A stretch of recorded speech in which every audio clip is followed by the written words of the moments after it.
շնորհակալություն։ Պարոն Փաշինյան, ավարտվեց երրորդյա Եվրամիություն Հայաստան տարբեր ձևաչափերով եւ տարբեր վերնագրերով, ժողովները գործնականում կամ խոսումների կատարվածքով ինչ տվեց այդ երրորդյա հանդիպումները, քննարկումները եւ այլն, եւ Անտոնիո Կոստայի եւ Ուրսուլա ֆոն դեր Լայենի հանդիպման ընթացքում կարծես բոլորը ակնկալում էին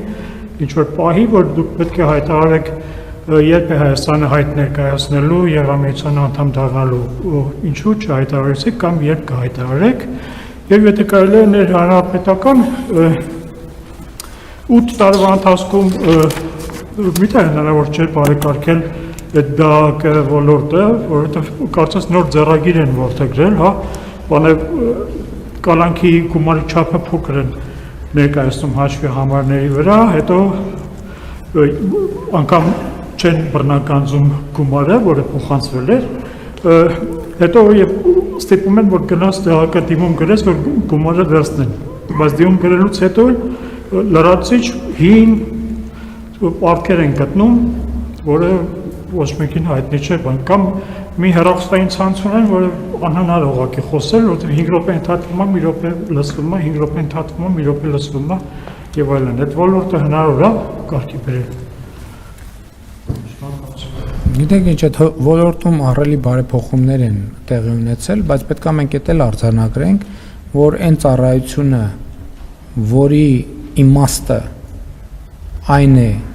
որ մարդու չկատարած պարտավորությունները կատարելուն հարկադրի, այդ ծառայության շուրջ, այսինքն դա բանի Հայաստանի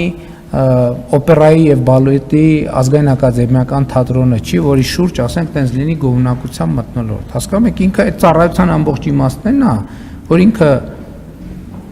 դատական ակտը կատարի, նախկինում կոչվում էր դատական ակտերի հարկադիր կատարման ծառայություն, դրա համար մի քիչ պոզիտիվ ավելացնելու համար հարկադիր բառը դուրս է բերվել, որ դատական, այսինքն ոչ մեկիս հաճելի չի,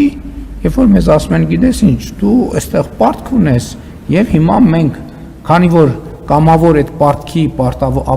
պարտքը չես փակում, հիմա մենք այս գործողություններ ենք անում, քեզ հարկադրելու իմ մասին եմ հիմա ես խոսում եմ, անկարծ,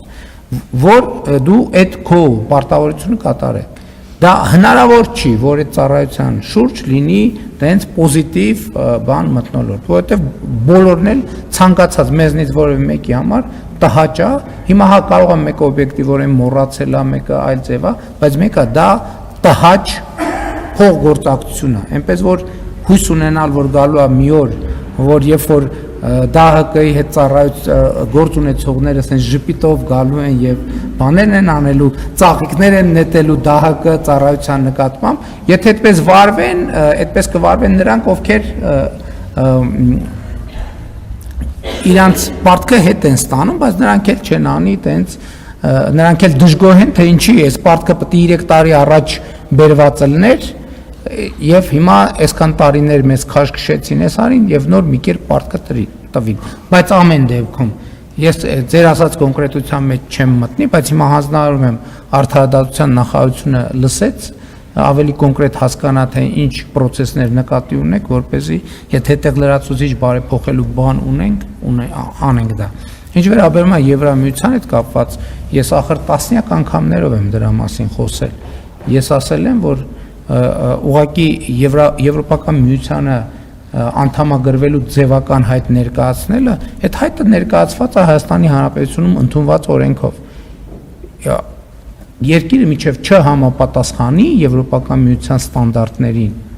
այդ երկիրը չի կարող Եվրամիության անդամ դառնալ։ Այսինքն ինչի համար ենք անիմաստ աղմուկ բարձրացնում։ Մենք հիմա ընդհակառակ ուզում ենք կենտրոնանանք բարեփոխումների օրակարգի վրա, որ մեր երկիրը անկեղծորեն, լիարժեքորեն իրականում համապատասխանի ստանդարտներին։